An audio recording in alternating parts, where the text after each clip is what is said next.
The Mandela effect might be proof of an alternative timeline right here on Earth, or it might simply shed light on how badly human beings are at remembering details long term. But if that's the case, how is it possible that when we look back in our memory bank and access early childhood memories, how can it be explained that we are all remembering things wrong in the exact same way collectively? And that is why some people have pointed to the Mandela effect as proof that our reality frequently shifts timelines, but our brains are still accessing artifact memories of alternate timelines that we're no longer a part of. Enter the Mandela effect. What is it? Is it real? Is it all just in our heads? If you're not familiar with what this is, let me introduce it to you. We'll start with the Berenstain bears.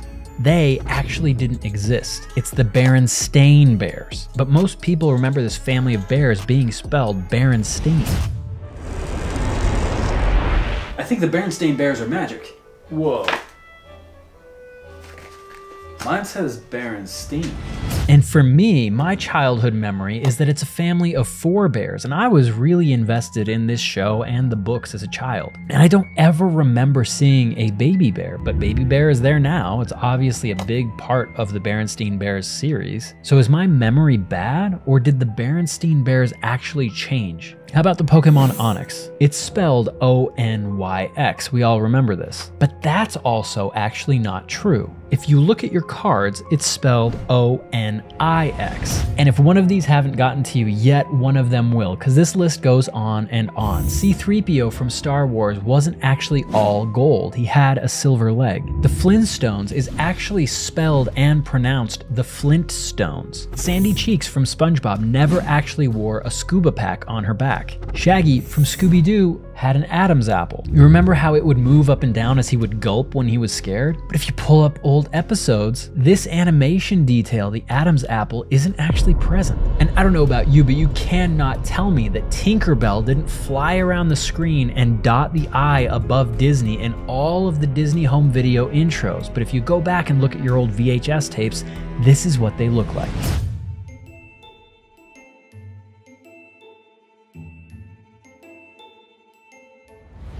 And we could do this all day long. Let's take it a step deeper. Do you remember the cereal Raisin Bran? As a kid, you probably remember looking at the front and back of the box, and there's a sun on that box. Picture him in your mind. Does he have sunglasses or not? Millions of people remember the sunglasses, except they're not a part of that character. He never wore them. That sun never wore sunglasses. If your mind's not blown yet, I want you to picture the Monopoly man in your mind. What's he got on top of his head, and what does he have on his face? He wears a top hat. He has a mustache and a little rich man's monocle. That's the picture that comes to my mind when I remember him. But our reality check by researching this online shows us that there is no monocle. And the next examples are the biggest mind that you are going to experience all week. The Fruit of the Loom logo isn't what you think it is. Because those of us that grew up in the 80s and 90s all remember it containing a cornucopia next to the fruit. But if you go back and check all of your tags, that cornucopia is not a part of the logo. But it had to be. It had to be. Because I remember asking my parents, hey, can we try that kind of fruit sometime? What is that, like a giant bugle? And they were like, no, kid, that's a cornucopia. Let us explain something to you. And I got a lecture about it. I remember distinctly asking that question and having them explain to me what it was. Then there's Pikachu. I always loved to draw him as a kid, and many people in the comments of my TikTok video covering this subject said similar things, where you draw Pikachu, and I personally would save 3 details for last: his cheeks, the black tips on his ears, and the black tip on his tail. But Pikachu was never depicted with black on his tail. We all remember that collectively incorrectly. So here's the thing, science claims that it has an explanation for all of this. In fact, a guy named Dr. John Paul Garrison has studied the Mandela effect, and he's a forensic psychologist based out of Atlanta, Georgia. And he believes, after years of researching this phenomenon, that the Mandela effect isn't real.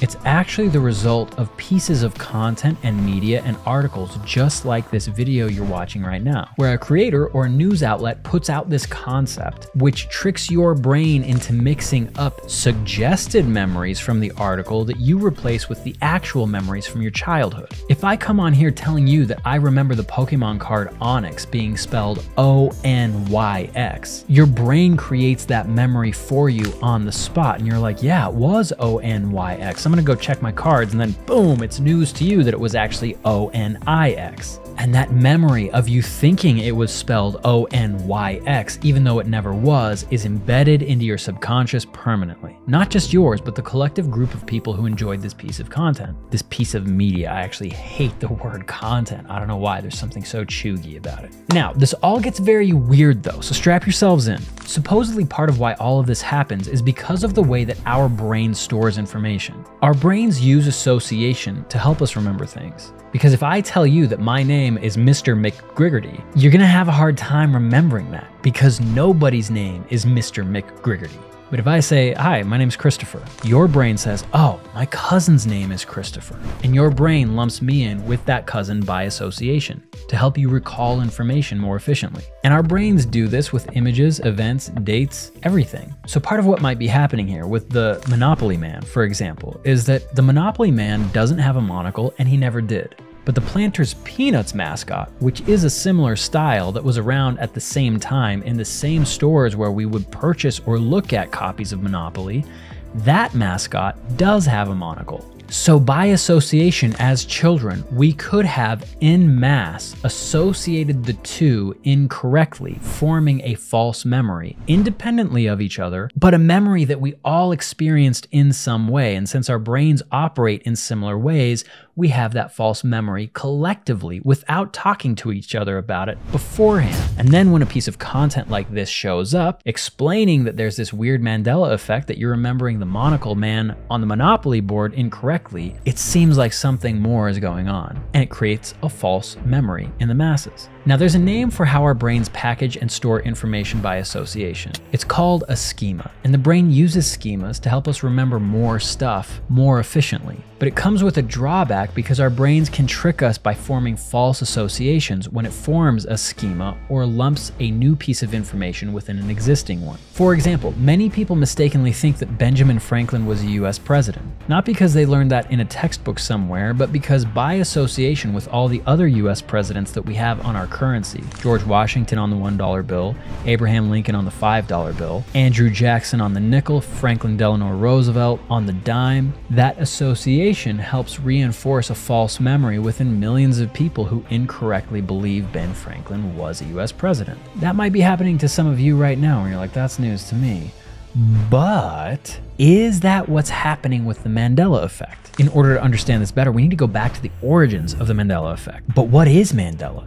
Truth is, it's actually a person, this guy, Nelson Mandela, who millions of people remember dying in prison in the 80s after a sentence that he was given for violently opposing the apartheid South African government at the time. And what's wild is forums online are full of people who remember him passing away. Some even remember watching his funeral on TV. And all of those people were shocked in 2013 when it was announced that Nelson Mandela had died. Because he hadn't died in prison in the 80s, he was released and went on to become the first president of South Africa from 1994 to 1999, after the apartheid regime, which he fought against earlier on in his life, was dissolved. So where did all the memories come from of all of the kids in the 80s and 90s that heard from various people that Nelson Mandela had died in prison? This is where the idea of alternative timelines come from. Because while our brains might be misremembering things, some people think that these Mandela effects are residue and evidence of past timelines which we are no longer a part of, because those past timelines have either shifted or those past timelines have ended for you. Stick with me, this is how the claim goes. We all have those moments in life where we narrowly escape disaster. Maybe you would have been involved in a car crash if you hadn't spent an extra 20 seconds looking for your keys before heading out the door.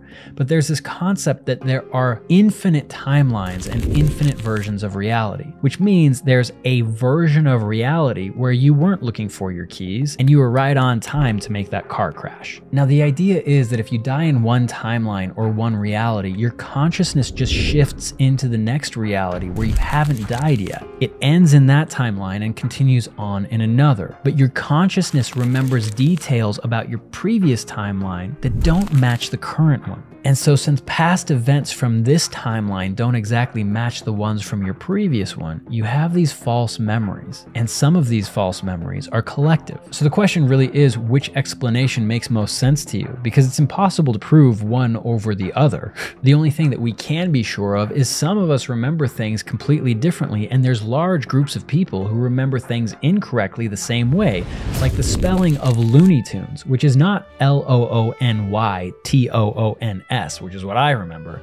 It's actually Looney Tunes, like a crazy melody. Or how the old Mickey Mouse, you know, the Steamboat Willie, the little guy that drives the steamboat at the beginning of a lot of Disney movies, he had suspenders. At least that's the way I remember it, but he actually never did. Or how about this, the line, "I am your father," from Star Wars?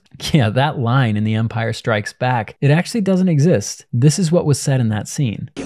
No, I am your father. So it's possible that we all misremember these things in the same way because human beings are inherently bad at remembering details, and the way that our brains package information in schemas cause us to draw common associations. And then since there's 8 billion people on the planet, a number of us are bound to draw the same incorrect schema associations to wind up with collective false memories, even though our experiences are very different from each other growing up. Or maybe it's that an event in our past caused the death of millions of us or shifted our timeline. Maybe it was the death of Harambe or the firing up of the Hadron Collider, which shifted our timeline from what it was to where we're at now. Or maybe as we pass away, our consciousness just shifts into new timelines where we're still here, but we retain artifacts from the previous life that was just slightly different than this new one we've entered into. Whatever the case is, you are never going to convince me that Curious George didn't have a tail. I know that when you look it up online, he doesn't, but I remember him having one. And Pikachu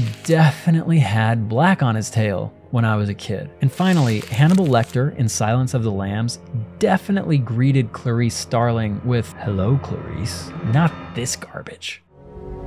Good morning.